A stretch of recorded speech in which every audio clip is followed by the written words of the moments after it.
우리가 어디에 사로잡혀 사느냐가 굉장히 중요합니다. 모든 인간은 어딘가에 사로잡혀서 살아가고 어딘가를 향하여 나아갑니다. 그리고 우리가 왜 가고 무엇이 나를 이끌어가는지 때로는 모르게 그냥 저냥 흘러가는 대로 살아가기도 하죠. 오늘 본문에 사울을 통해서 사울이 어디에 사로잡혀 살았는지, 그리고 예수를 만나고 예수에게 사로잡히는 과정을 오늘 사도행전 9장은 이야기하고 있습니다. 이걸 흔히 바울의 회심 사건이라고 얘기하죠. 이 바울의 회심 사건을 통해서 우리들에게 우리의 삶을 다시 한번 점검했으면 좋겠습니다. 내가 과연 바울의 이 변화의 회심 전에 바울이 지금 어디에 사로잡혔는가를 우리의 스스로 점검하고, 또 바울이 예수를 만나고 예수를 경험하고 이렇게 되었구나라는 것을 통해서 우리가 예수에 사로잡힌 자로 살아갈 수 있는 저와 여러분들 되시길 소망합니다. 우리가 무엇인가 기대하고 무엇인가 의지하고 무엇인가 나도 모르는 사이에 사로잡혀 살아갑니다. 우리가 사로잡히는 어떤 영역들이 반드시 있습니다. 그게 돈이든 뭐 미래든 진로든 직업이든 아니면 사람이든 어딘가에 사로잡혀 살아가고, 그 사로잡히는 그 영역에 특별히 우리는 화가 많아집니다. 왜냐하면 내가 더 기대하고 내가 더 많이 의지하기 때문에 그것에 대해서 더 집착할 수밖에 없고, 인간은 더 마음을 쏟을 수밖에 없기 때문에 거기에서 오는 화가 사실은 더 많아진다. 그러니까 사실은 그러면서 이 시대가 사실 굉장히 많은 화로 사로잡혀 있는 것 같아요. 뭐 사람들이 참 화가 많지 않습니까? 뭘 좀 해도 화내고 뭘 좀 이렇게 해도 화가 내고, 이제 화에 대한 분노가 이 시대가 굉장히 많다. 특별히 시대 전체 속에서, 또 이 다음 세대 속에서 청년들 삶에 분노가 참 많구나. 근데 이 청년들뿐만 아니라 부모님 세대도 참 분노가 많아요, 그죠? 뭐만 좀만 말하면 막 화내시고, 그죠? 짜증 내시고, 이런 게 이 시대의 아픔 속에서 어딘가에 하나님 예수가 아닌 어떤 다른 거에서 끌려갔기 때문이지 않을까? 거기에 어떤 거에 집착했기 때문이 아닐까라는 생각을 해봅니다. 그러면 사실은 인간은 왜 살아가는가, 무엇을 위해 살아가는가에 대한 질문을, 철학적 질문을 항상 많이 합니다. 그리고 반드시 이 질문은 우리가 해야 합니다. 이 질문을 사실 하지 않으면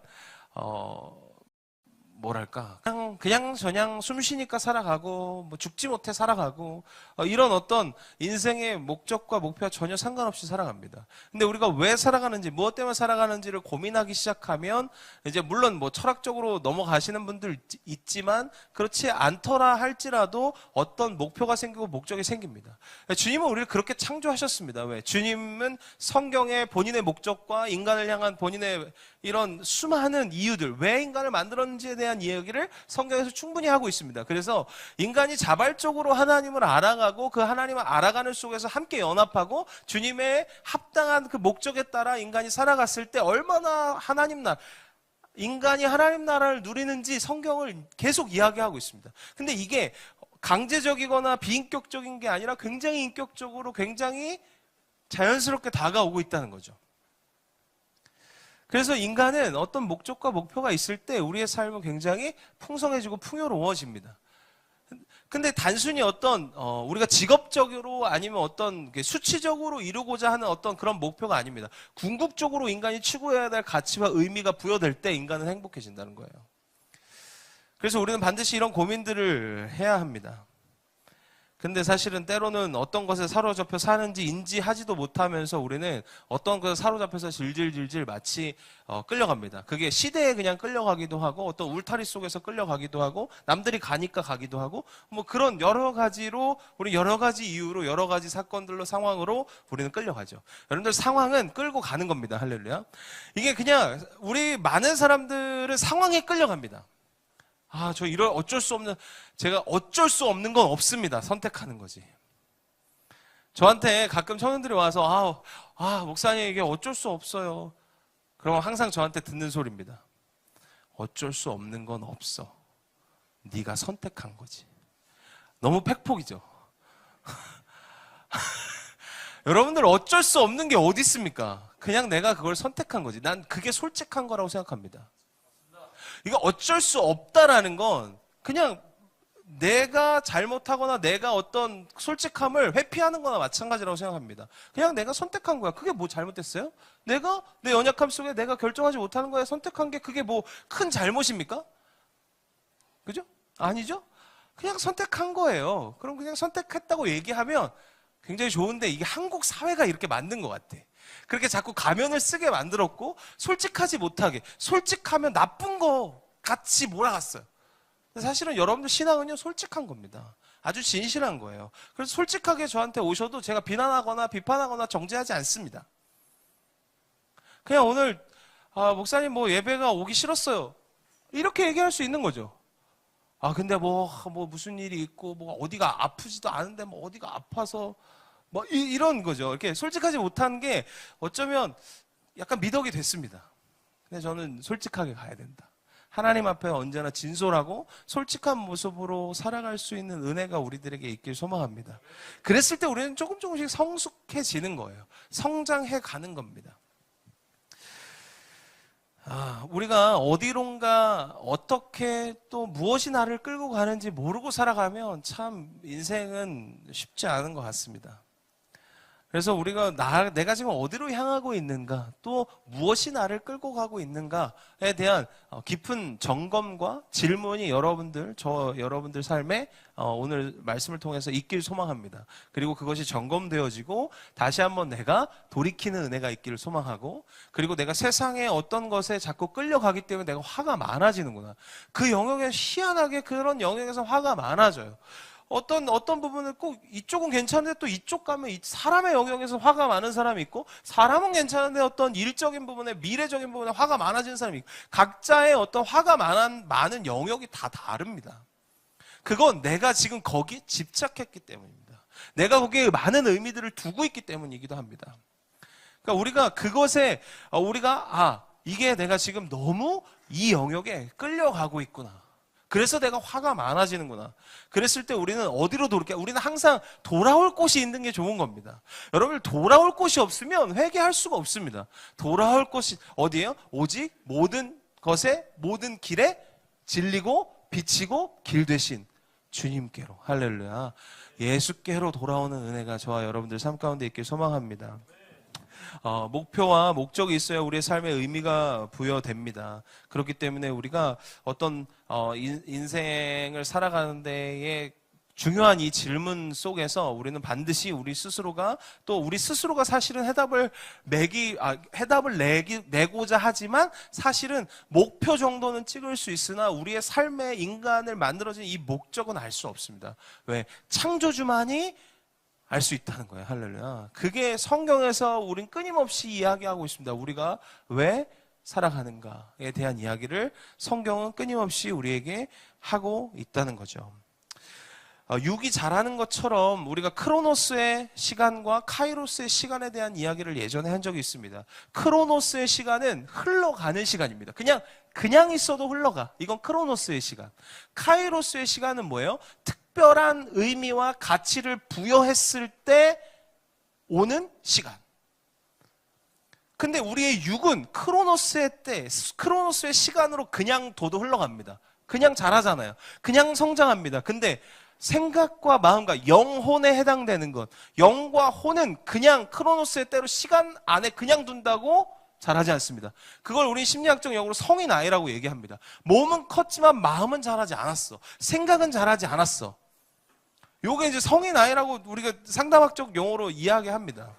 그러니까 영혼은 그냥 흘러가는 시간 속에 둔다고 성장하지 않는다는 거예요. 카이로스, 내가 어떤 의미를 두고 내가 가치를 두고 이렇게 무언가 특별한 것들을 뒀을 때 영혼은 성장한다는 거예요. 그냥 교회만 다닌다고 해서 성장하지 않습니다. 우리가 어디에 사로잡혀 있느냐가 굉장히 중요합니다. 일에 사로잡혀 있으면요, 꿈에서도 일하는 꿈을 꿉니다. 여러분들 공부 시험에 사로잡히면요, 이렇게 꿈에서도 시험을 봐요. 그리고 막 떨어지는 꿈을 꾸고 막 붙는 꿈을 꾸고 이런 게 뭐예요? 결국 스트레스를 많이 받아서 그래요. 어떤 사람에게 화가 나기 시작하고 어떤 사람에게 막 집착하기 시작하는데 그 사람이 꿈에 나옵니다. 예, 꿈을 개꿈이라 여기지 마시고 여러분들 무슨 꿈을 꿨을 때는 여러분들이 그거에 내가 집착하고 스트레스를 너무 받고 있구나 라고 우리가 생각하시고 내가 여기 영역에 좀 자유해질 필요가 있다. 이 영역에서 내가 좀 빠져나와야 하겠다라는 생각을 가져야 합니다. 이것처럼 우리가 어떤 사람에게 화가 나면 그 화를 묵상하고 사로잡히게 되기 때문에 사실은 그 화로 인하여 다른 사람에게 또 화를 내는 일들이 또 생겨요. 결국 우리 인생은 어디로 사로잡혀 사는 인생이냐의 싸움인 것 같습니다. 돈에 사로잡히면 돈에 연결된 문제에 굉장히 예민해지고 과민 반응되고 그것에 화가 많아지고 그것으로 인해서 관계, 어떤 상황에 문제가 생기기도 시작합니다. 여러분들, 저는 하나님의 은혜가 여러분들을 사로잡았으면 좋겠습니다. 아멘. 돈 문제, 직장 문제, 미래 문제, 사람 문제 우리가 다 어떻게 해결할 수 없지만 그것들이 필요 없는 것도 아니고 그것들이 당연히 우리를 때로는 붙잡아서 끌고 가기도 하지만 우리가 거기에 끌려가다가도 정신 차리고 내가 돈에 끌려가면 안 되지. 내가 이거에 집착하면 안 되지. 예수의 마음에 하나님의 은혜에 사로잡혀 살아가는 저와 여러분들 되시길 소망합니다. 괜찮아. 고마워. 내가 벗지 뭐. 우리가 좀 하나님의 은혜에 좀 사로잡힐 때 우리의 삶에 감사가 넘쳐날 줄 믿습니다.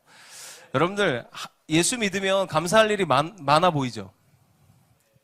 감사할 일이 많죠? 근데 사실은 예수를 믿는다고 해서 감사할 일이 막 계속 생기는 게 아니야. 많은 사람들은 예수를 믿기 시작하면 갑자기 감사할 일들이 막 생기는 줄 알아. 아니, 원래 있었어. 원래 감사한 일들은 우리의 삶에 참 많습니다. 예수를 믿으면 그게 자꾸 보이는 거야. 그게 자꾸 느껴지는 거야, 감사할 것들이. 할렐루야. 그러니까 예수를 믿고 예수의 가치가 내 안에 자꾸 들어오면 결국 내 안에 이미 있었고 곳곳에 흩어져 있었던 감사가 보이기 시작하고 느껴지기 시작하고 그게 감사로 느껴지는 거예요. 그래서 감사가 마치 많이 있는 것처럼 보이는 거야. 예수 믿으면 감사가 갑자기 많아지는 느낌인 거지 사실은 원래 있었습니다. 근데 우리가 어떤 한 영역에 화가 나기 시작하고 어떤 한 영역에 집착해서 내가 분노에 사로잡히면 그런 감사가 하나도 보이지 않는 거죠. 뭐든지 다 화가 나요.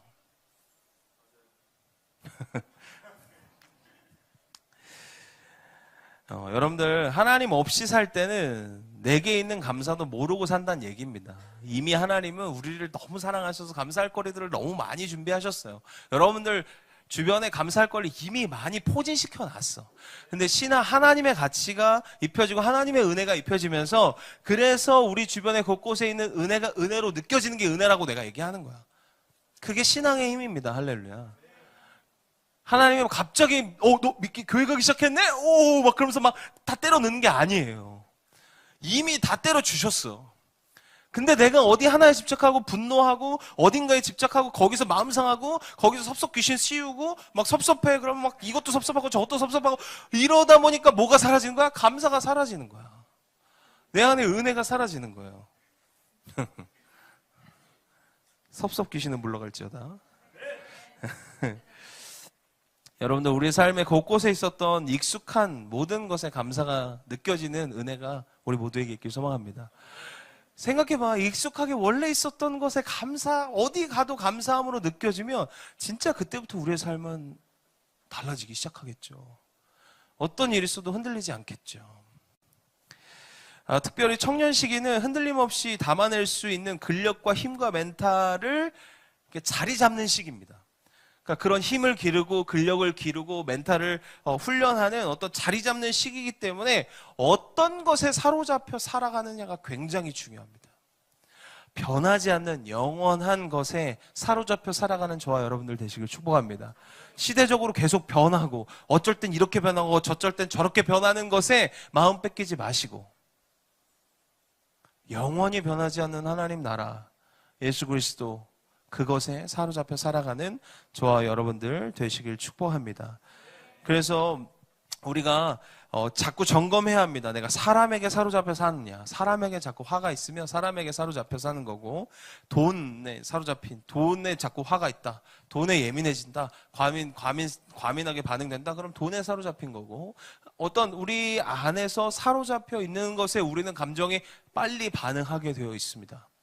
그러니까 우리는 반드시 그런 것들을 점검하고, 과연 하나님 나라, 말씀, 예수, 내 예수께로 가야 되는구나, 이 마음이 저와 여러분들 삶 가운데 있길 소망합니다. 아멘. 이게 저도 수시로 작동합니다. 자꾸 저도 이제 화가 많아지는 게, 왜 이렇게 화가 많아지는지 모르겠지만, 이게 자꾸 결국은 내 마음에 안 든다는 얘기야. 근데 내 마음이라는 건 사실은 제 개인의 욕망이죠. 개인의 요구하는 겁니다. 그러니까 결국 우리가 무언가 사람에게 화가 많아진다는 거, 또 그것을 또 표출할 수 없잖아. 우리는 예의가 있고, 그죠? 동방예의지고. 그러니까 사람한테 표출할 수 없으니까 어디 가서 표출하냐? 집에 가서 표출하는 거죠. 편한 사람에게 표출하는 겁니다. 아내에게 표출하는 거, 남편에게 표출하거나, 저는 이제 애한테 표출합니다. 왜? 아내에게 표출하면 바로 다시 되러오니까. 그러니까 이게 인간이 약았어요. 그러니까 나도 집에 가서 표출해야, 이게 여러분들한테 화가 난다고 여러분들한테 막 표출할 수 없잖아. 그죠? 가끔 표출하기도 하지만 기본적으로 잘 표출하지 않거든요. 그래서 어떤 분들 목사님 화 안 내시잖아요. 나 가면을 잘 썼구나. 아까 누가 그랬는데? 누가 그랬죠? 누가 그랬죠? 저한테? 아까 저한테 누가 목사님 화가 많이 없으시잖아요. 화 잘 안 내시잖아요. 누가 그랬어요. 저를 잘 모르는 겁니다. 저랑 조금 더 친해지셔야 될 것 같아요. 근데 이게 다 누구나 어떤 영역의 화가 참 많습니다. 저는 특별히 요새 이제 우리 리더들하고도 얘기하지만 저는 저에게 화가 많아요. 제 스스로에게. 그러니까 남들이 못하는 건 용납해. 내가 못하는 건 용납이 안 돼. 그러니까 내가 잘 못하고, 내가 잘 안 되고, 내가 했는데 뭔가 틀어지고, 내가 했는데 뭔가 진행이 안 돼. 그럼 나 화가 너무 많이 나는 거야. 그러니까 제가 우리 와이프가 가끔 그래요. 막 이렇게 뭐가 고치고 있어요. 집에서 막 고치고 있고 조립하고 있는데 막 안 돼. 그럼 막 여보 왜 이렇게 화를 내? 그럼 할 말이 없어. 그냥 나한테 화가 나는 거야.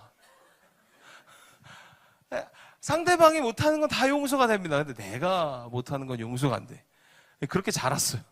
나는 무조건 다 잘해야 돼. 얼마나 스트레스 받는지 모릅니다, 이게.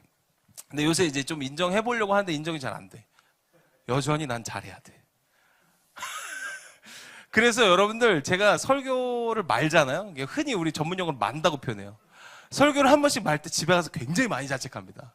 그러면 이제 자책하면 열심히 또 성경을 연구하고 더 준비해야 되는데 그런 쪽은 또 아니야.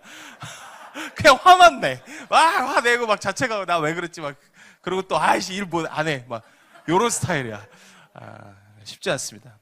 그러니까 어떤 영역에 우리가 과하게 이렇게 집착하거나 과하게 그거에 이렇게 포커스가 맞추면 참 화가 많아지는 것 같습니다. 근데 이 분노에 사로잡힐 때 사실은 이게 굉장히 위험해지는 거예요. 여러분들 오늘 사울도 오늘 1절부터 분노에 사로잡힌 사울에 대한 이야기를 하고 있어요. 그래서 제가 이 얘기를 하는 거예요. 오늘 1절 잠깐 한번 봅시다. 본문 1절. 같이 읽겠습니다. 시작.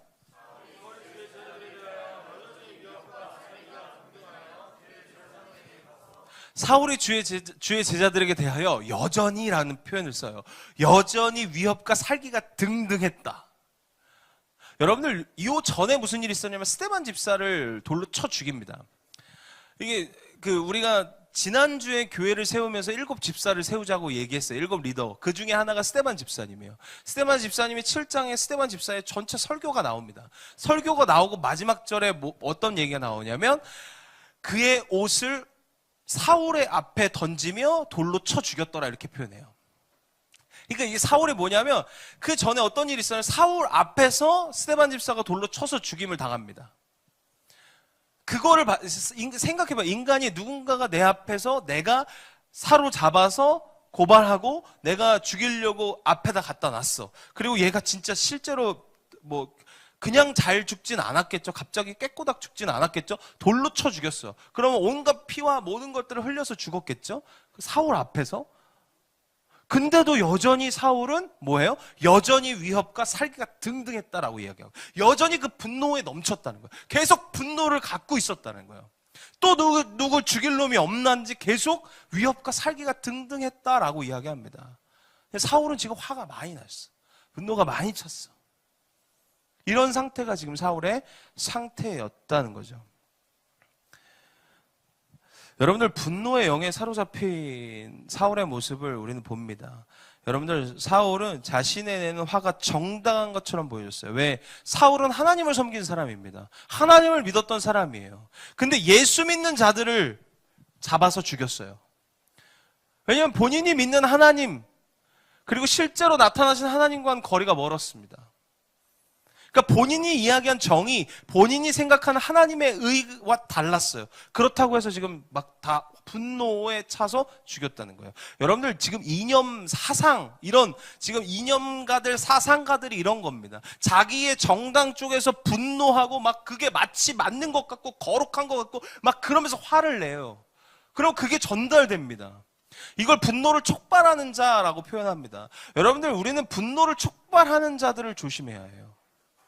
옆에서 막았고 막 부정적인 건 마치 자기 말이 다 맞는 것 같아. 그게 하나님을 위한 것 같아. 그게 마치 교회를 위한 것 같아. 그게 영혼을 위한 것 같아. 아니요. 분노가 분노를 낳는 건 그건 잘못된 거예요. 예수님은 화를 내셨지만 절대 그 분노를 촉발하진 않았습니다. 여러분들, 희한하게 우리 주변에 분노를 갖고 계신 분들 있죠. 그럼 분노를 갖고 계신 분 얘기 들어보면 또 그 사람들 옆에 있으면 또 나도 마치 화가 나는 것 같아. 같이 분노가 같이 전달돼. 이런 분들 경계하셔야 돼요. 그리고 오전에도 제가 분노를 촉발하는 사람인 것 같아요.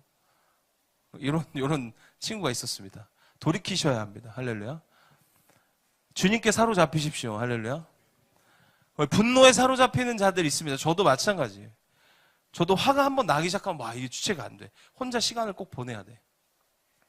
근데 이럴 때 예수께 우리의 시선을 돌리고 예수님의 마음을 자꾸 묵상하고 찬양 가운데 우리의 삶을 자꾸 거할 때 우리의 분노로 사로잡히는 내 인생이 어디로 바뀐다? 예수에 사로잡히는 인생으로 바뀐다. 할렐루야. 그렇게 바꿔가는 인생들 되시길 소망합니다. 자신의 입장에서는 하나님을 모독한 사람들에게 분노했어요. 여러분들 조심해야 될 건 사람들의 분노를 촉발하는 사람들을 우리는 조심해야 됩니다. 아무리 자신의 정의와 의를 이야기하고 논리를 펼쳐서 많은 사람들의 분노를 자극해서 이끌어가는 사람들이 꼭 있어. 마치 막 자기 말이 정당화된 것 같고 자기 말이 막 맞는 것 같고 막 비판하고 그게 마치 하나님과 교회를 위해서 막 이야기하면서 막 분노해. 그런 사람들 조심하십시오. 예수님은 그렇게 반응하지 않으셨습니다. 사울이 변화되기 전에 이렇게 반응했다는 거예요. 마치 하나님을 위해서 자기가 거룩한 분노를 낸 것처럼. 위험하다는 거죠.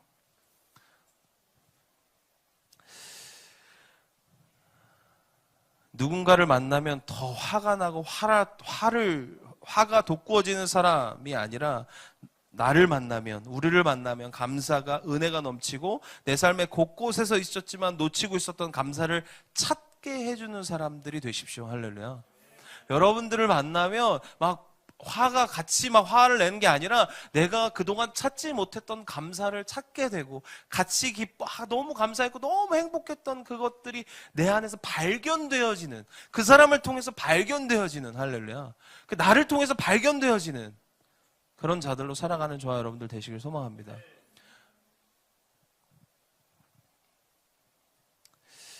여러분들, 오늘 사울은요, 악한 영에 붙들려도 열심히 살아갔습니다. 오늘 다메섹이라고 표현하는데 다마스쿠스라고 표현하기도 합니다. 지역 이름이에요. 예루살렘에서 다메섹으로 가는 길이 240km였어요. 240km까지 지금 바울은 걸어갔습니다. 그 정도로 열정이 있었어. 이 분노가 들끈 거예요. 240km를 걸어갈 정도로 예수 믿는 사람을 쳐 죽이려고 분노가 있었어. 그렇게 열심히 썼던 사람입니다. 여러분들, 열정이 어디에 속했는지가 너무 중요해요. 그냥 무작정 열정 있는 사람 다 좋아하지 마십시오. 그것이 건강하냐, 그것이 하나님 나라를 위한 거냐, 그것이 복음을 위한 거냐, 너무 중요하다는 거예요. 아무 때나 열정을 부리고 아무 때나 열정 가지고 있는 사람들 경계해야 합니다. 그 안에 본질이 뭐냐? 내가 인정받기 위함이냐? 내가 존재감을 뽐내기 위함이냐? 아니면 주님이 드러나시기 위함이냐? 주님의 영광을 위함이야.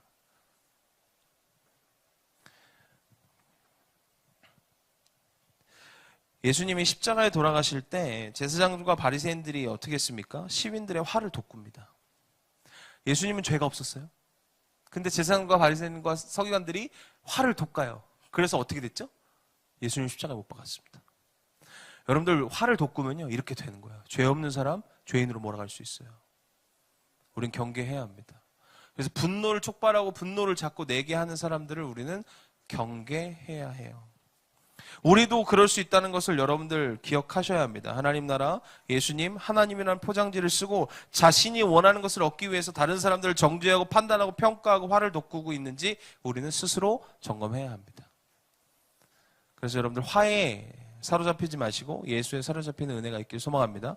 우리 다시 한번 이렇게 손 올리고, 자, 화에 사로잡히지 말고 예수에 사로잡히자. 할렐루야. 우리가 좀 예수에 사로잡히는 인생으로 살아가는 저와 여러분들 되시길 소망합니다. 이게 평생 하나님을 섬기고 평생 교회를 다녔는데 분노 조절 안 되는 사람이 있습니다. 하나님 섬기는데 나밖에 모르는 사람들이 있습니다. 참 이기적인 사람들이 있습니다. 평생 교회를 다니는데 사람들을 비판하고 남을 평가하고 판단하고 이런데 열심히 하는 사람들이 있습니다. 그것이 마치 교회를 위한 것 같고 하나님 나라를 위한 것 같고 영혼을 위한 것처럼 포장되어 있습니다. 우린 그걸 경계해야 합니다. 우리는 스스로 반드시 점검해야 됩니다. 이 화가 정말 주를 위한 화인가? 아니면 내 정의와 내 의견과 내 말을 어필하고 내 말을 정당하기 위한 그것을 위한 어떤 화인가를 우리는 반드시 점검해야 된다는 거죠. 근데 제 스스로도 저에게 참 질문을 많이 합니다. 이 화가 과연 정말 사랑해서 나는 화인가? 아니면 내가 원하는 대로 뜻하는 대로 이끌어가지 못해서 나는 화인가? 근데 대부분은 내가 원하는 내 뜻대로 이끌지 못해서 나는 화가 많더라고요. 내 뜻을 정확히 모르는 것에 대한 화가 있더라고요. 여러분들 대부분의 화는 이기적인 겁니다. 이기적인 자기중심적인 내 안에서부터 나온다는 거예요. 화가. 그걸 언제 발견하냐면 아이를 키우면서 더 많이 발견합니다. 아이를 키우니까 내 뜻대로 움직이지 않으면 화가 나. 내 뜻대로 통제되지 않으면 화가 나. 그러니까 화가 나니까 소리가 톤이 높아가고 이제 거칠어지고 이러는 거예요.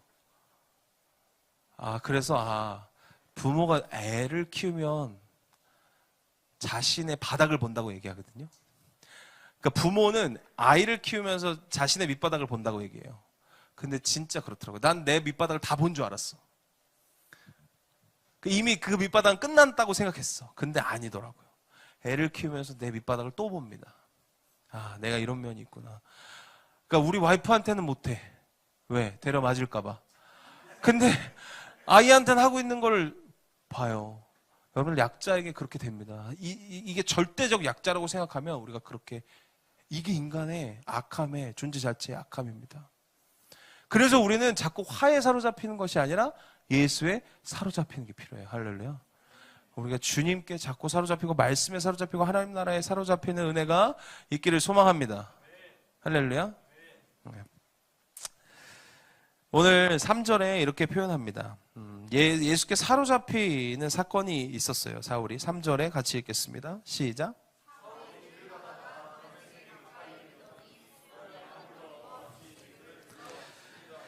여러분들 이 하나님을 만나는 사건은 호련히 찾아옵니다.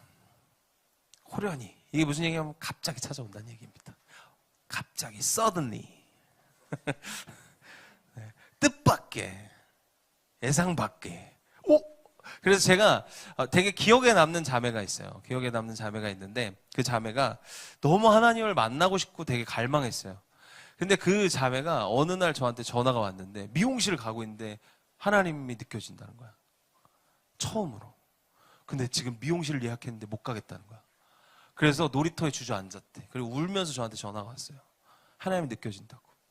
왜냐면 어떤 게 있었냐면 정말 하나님을 느끼고 싶은 거야. 그 갈망이 있었던 거야. 근데 어떻게 해야 될지 모르고 그냥 하나님에 대한 그걸 경험하고 싶은 거예요. 하나님의 살아계심을 느끼고 싶었고 하나님이 확실히 계시다고 나와 함께 하시다는 걸 너무 느끼고 싶었던 거예요. 그 갈망이 계속 있었는데 미용실을 가다가 갑자기 호련히 뜻밖의 갑자기 펑펑 가슴이 벅차서 울음이 계속 나오대요. 그래서 놀이터에서 앉아서 한참 울었는데 이게 도저히 미용실을 갈 수 없어서 저한테 전화했다는 거예요. 근데 가만히 생각해 보니까 주님이 너무 느껴지더라고요. 따뜻함이. 여러분들 되게 다양합니다. 주님을 만나는 건. 꼭 이렇게 신비하게 만나지 않아도 돼요. 내가 진심으로 내 안에 가슴 깊이 하나님을 느껴진다면, 하나님이 경험된다면 호련히 주님은 여러분들을 만나십니다. 할렐루야. 주님은 갑자기 어느 순간에, 그래서 우리가 하나님 말씀에 가까이 가는 것도, 우리가 예배를 자꾸 드리려고 하는 것도 어쩌면 뭐 이렇게 표현하기 좀 그렇지만 수학적으로 확률 게임입니다. 주님과 더 가까이 가면서 가까이 갈수록 더 만날 수 있는 죄송합니다. 이게 표현이 그렇습니다. 주님. 확률이 수학적 표현입니다. 확률이 높아지는 거죠. 왜냐면 알면 알수록 더 인격적이 돼가거든요. 예배를 드린다는 건 하나님을 더 인격적으로 알아가는 행위잖아요. 말씀을 본다는 건, 큐티를 한다는 건 하나님을 더 인격적으로 알아가는 행위입니다. 알면 알수록 그것에 대해서, 그 만남에 대해서, 그 사람에 대해서, 상대에 대해서 많이 느껴지는 거예요. 여러분들 큐티 하시죠? 매일매일 좀 하나님 말씀 속에 하나님이 여러분들을 얼마나 만나고 싶으신지 몰라요. 그래서 심지어 인간이 되셔서 이 땅 가운데 오신 분이 예수님입니다. 그 하나님을 드러낸 이 성경, 하나님의 말씀을 좀 가까이 하시고 하나님을 좀 깊이 묵상할 수 있는 은혜가 저와 여러분들 삶 가운데 있길 소망합니다. 여러분들 그냥 몇 대째 크리스천 이런 거 속지 마세요. 그냥 껍데기에 불과합니다. 저는 뭐 몇 대째, 벌써 이거 얘기하는 사람들은 벌써 그냥 제껴 놓으시고 보십시오. 다른 거 오늘 진짜 오늘 오는 길에 하나님의 이 공기와 이 자연과 이 숨 쉬는 것이 얼마나 은혜인지, 이런 사람들하고 같이 있으세요. 저는요 몇 대째고 부모님이 뭐 어디서 뭐 하시고 장로님이시고 뭐 그 할아버지는 뭐 이런 분들은 가까이 안 하시는 게 좋습니다. 여러분들 몇 대째가 중요한 게 아닙니다. 뭐 부모님이 믿고 안 믿고 감사한 거죠. 하지만 그거보다 더 중요한 건 지금 내가 하나님을 느끼고 하나님과 함께하고 하나님을 느끼면서 살아가는지, 그게 훨씬 중요합니다. 우리 껍데기가 중요하지 않습니다. 그죠? 형식적이고 내가 얼마나 교회에서 열심히 봉사하는지가 중요한 것이 아니라 얼마나 주님과 친밀한가가 중요한 거예요. 할렐루야.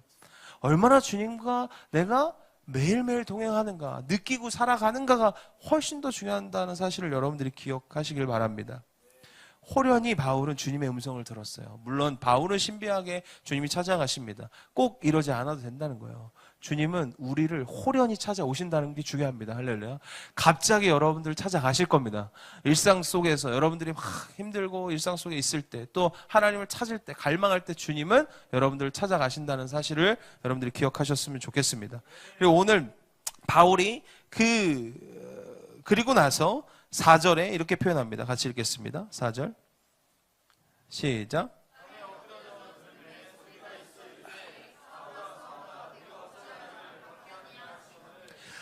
땅에 엎드러져, 이렇게 표현합니다. 사울이 땅에 딱 엎드러졌어요. 여러분들 예배는요 엎드러지는 거예요. 할렐루야.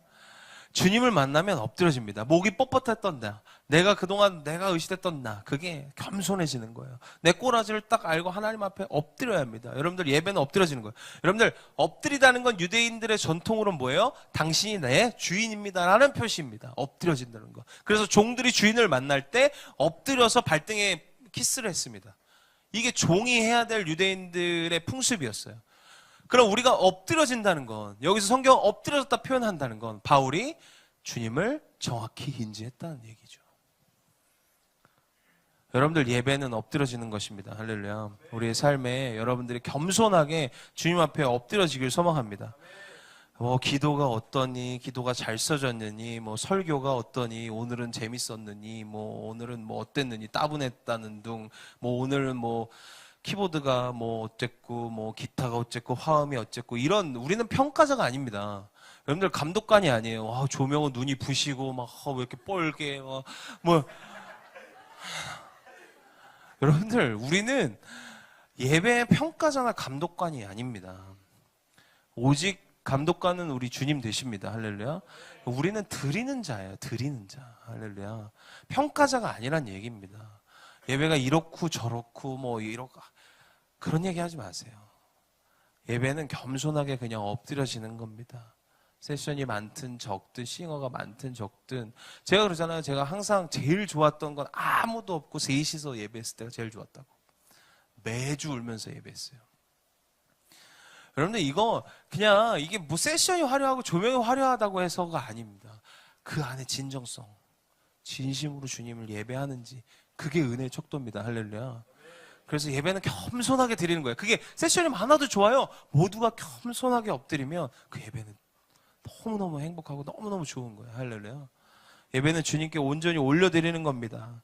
예배를 기획하고 평가하고 감독하는 건 사실은 저도 참 그걸 경계합니다. 사역자들은 참 경계해야 돼요. 리더들은 참 경계해야 합니다.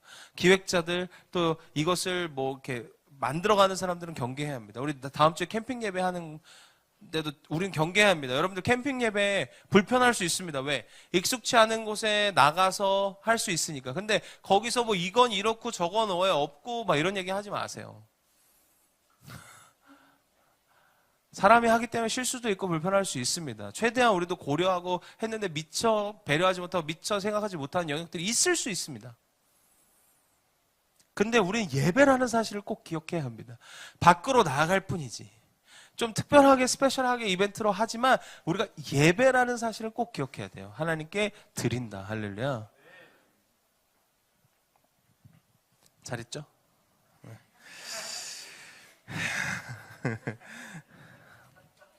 자, 5절입니다. 5절 같이 읽겠습니다. 시작. 대답하되 주여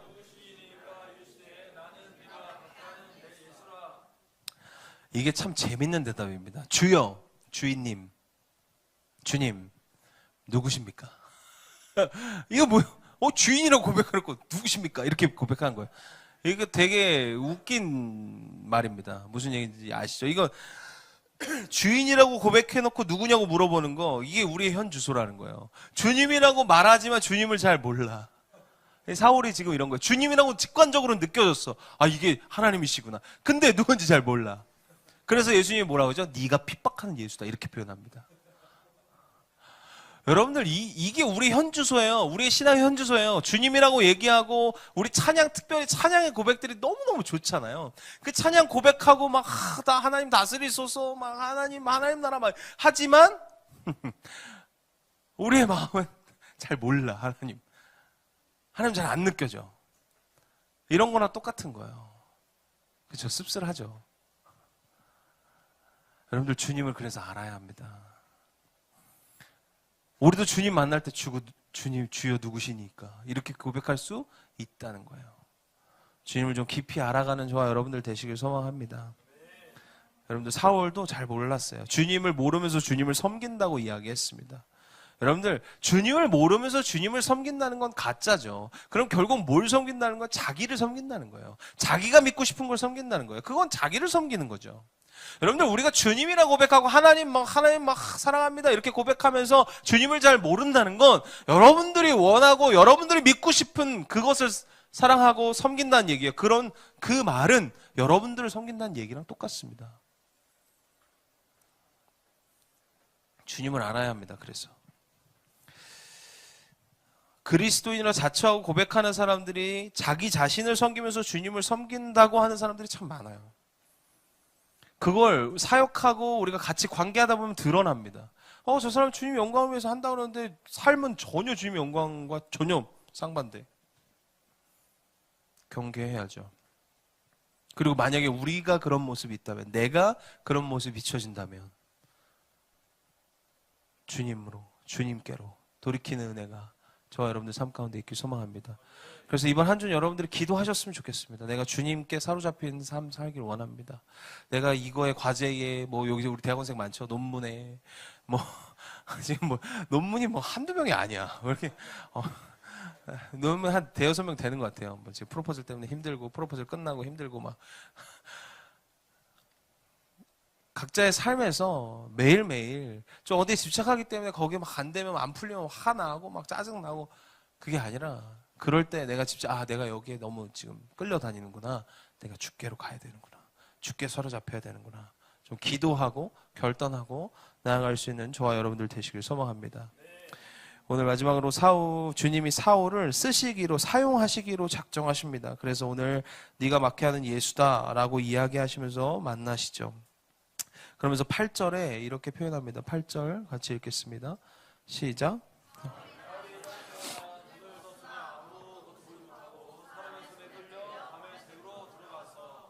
아멘.